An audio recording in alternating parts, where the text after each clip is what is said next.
I recall last year, before the season started, when talking about the Jets, that it felt unreasonable and unrealistic to expect that team to have a good 2024 season. It was a lot of hopium if you were expecting Aaron Rodgers to have some type of 40-plus-year-old resurgence. Based on what? Coming off an Achilles tear where we played 4 snaps the year before. Like, what were you expecting here? How did you think this was going to go? I'm not trying to put this all on Aaron Rodgers, but there's like a bullshit to ability balance that you've got to have. And oftentimes, the more ability and performance and results that somebody can produce, just like in the professional working world, the more bullshit you might deal with them, right? To at least some degree. But when that performance isn't quite there, the tolerance of the bullshit also goes down. And he brings distractions and everything else. But yeah, like bottom line is this is a team that was kind of sort of acting like they were going all in 2024, but did they really? Like they tried to give him more help on that offense by trading for Davante Adams, bringing in Mike Williams, but those ultimately were moves made for nothing, frankly, and neither one of those guys are there. Big time acquisition Hassan Reddick comes over and gives them 1 sack, plays 10 games, whoopsie daisies. After the loss to the Vikings, the front office said, yeah, that's enough. They fired head coach Robert Saleh. And, it's funny, like the story about how Joe Douglas got fired by Woody Johnson. He saw the owner fly in on the helicopter one day at practice, and he said, like, well, if they're going to fire me, it's been nice to work with you. And that's what he was showing up to do. He was firing his ass. Like, a bad season overall for the Jets, right? It was one of those things, like, I was supportive of the Robert Saleh hiring, but it didn't work. Sometimes that's way the shit goes, right? Just weren't a good enough team. They just didn't play well enough. They just weren't coached well enough, and they finished 5-12. And they were third in the division. Whoopsie daisies.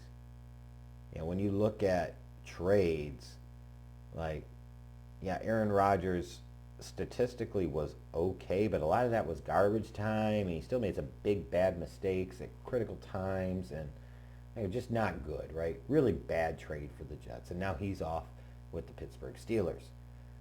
Not surprisingly, the Jets, after firing their head coach and general manager, needed a new one, so they hired Darren Mohe to be their new general manager. They hire Aaron Glenn away from the Detroit Lions, their defensive coordinator, to come in, former Jets player, former Jets Pro Bowler as a defensive back, to come in and be the captain that leads this ship. And I will say this for Aaron Glenn.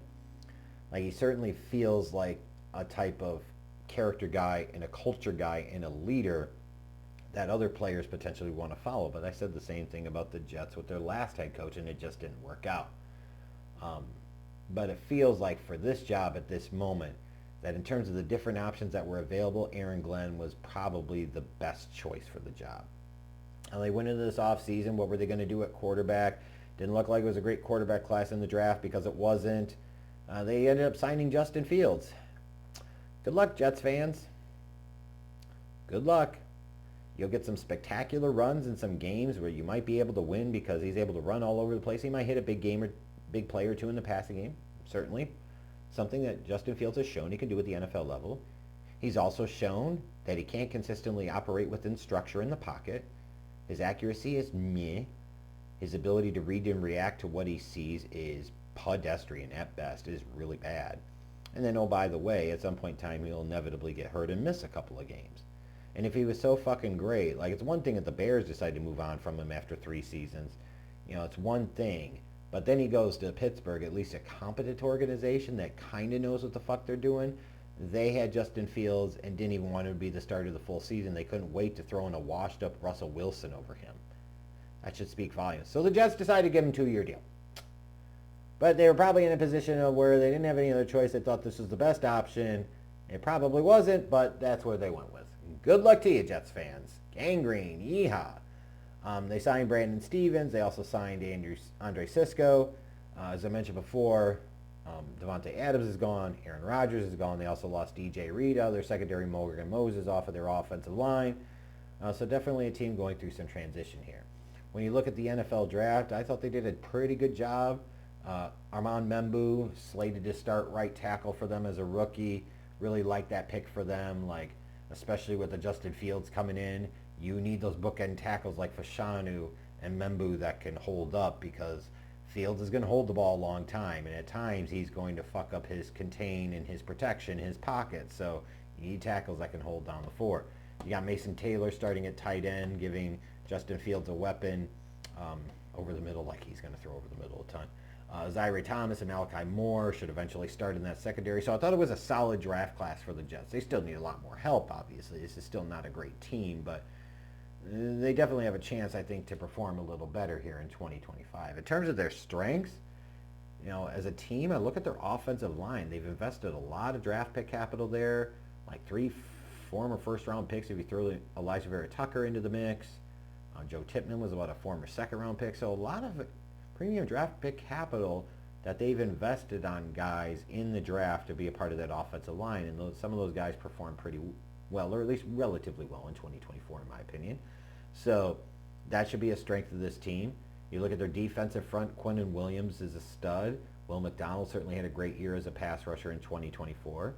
And then this team's running game, I could say Breece Hall and Braylon Allen should have done a little bit better, a little bit more as a running back duo last year. But now you add Justin Fields into the mix, which you can't deny. He's an elite runner of the ball as a quarterback. This is a Jets team you would expect that'll be able to run the ball quite a bit and run the ball pretty effectively. And certainly would be top half, probably top 10, maybe even top 5 in the league in that category when all is said and done with those 3 guys handling the rock. But they still have a lot of flaws in other places, right? Their run defense, I think, is suspect. Their receiving core, yes, they drafted Mason Taylor, but the receiving core after Garrett Wilson leaves a lot to be desired, in my opinion. And then you got Justin Fields, too. He's on his 3rd team now in his 5th year in the league. He's being given yet another opportunity to start. What did you see from him in his preseason or the first 4 seasons of his career that indicates that Justin Fields is ever really truly going to be able to figure it out and how to be a competent, prolific enough at least, NFL pocket passer? You're fooling yourselves. What is he going to do now that is going to be so different? And of all the places, he's going to the Jets and he's magically going to figure it out in New York? Where Geno Smith failed, where Sam Darnold failed, where Zach Wilson failed, where so many other quarterbacks failed. Justin Fields is going to have enough to overcome that? Good luck with that. But you can hide him enough, and you play good enough defense and run the ball. It's not the preferred strategy or style, right? But you can win games in the regular season to some degree with that. So when we look at the Jets here, you look at the first couple of weeks, how ironic, right away week 1, they've got the Steelers at home. So they get to take on Aaron Rodgers. How much fun will that be? And then week 2, they've also got a home game, and this one against the Bills. So they start off with 2, at least solid opponents here, certainly in the Bills, an elite opponent. They win one of those first 2 games. I guess I would ask Jets fans, would you rather beat the Bills in week 2, or would you rather beat Aaron Rodgers and the Steelers in week 1? I'm assuming the answer would be the Bills, but I wonder if more might say, I'd rather take the win over the Steelers because fuck Aaron Rodgers, and I would totally understand that.